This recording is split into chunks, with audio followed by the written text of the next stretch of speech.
रामकृष्ण हरी मंडळी, चला तर आज आपण भाद्रपद महिन्यातील एकादशी विषयीची माहिती पाहणार आहोत।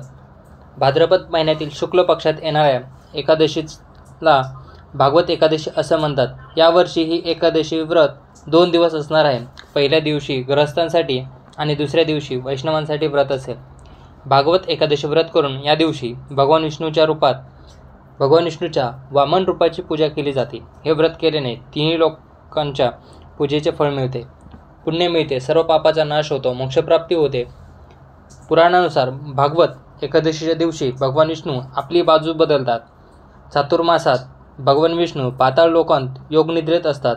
भाद्रपद शुक्ल पक्ष एकादशीला एका बाजूवरून दुसऱ्या बाजूला सरकतात, त्यामुळे या एकादशीला परिवर्तनी एकादशी असंही म्हटलं जातं।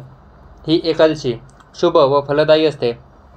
जे लोक मनोभावे भगवान विष्णूची पूजा करतात, उपवास करतात, त्यांच्या सर्व इच्छा भगवान विष्णू पूर्ण करतात। हे व्रत 14 सप्टेंबर 2024ला म्हणजे शनिवारच्या दिवशी गृहस्थ लोकांनी करावे आणि 15 सप्टेंबर 2024ला रविवारी हे व्रत वैष्णव समुदायातील लोकांनी करावे। एकादशीच्या दिवशी तुम्हाला भगवान विष्णूची सेवा करायची आहे। गुरुवारीच तुळशीपत्र तोडून ठेवायचे आहे, कारण एकादशीच्या दिवशी तुळशीपत्र तोडू नये।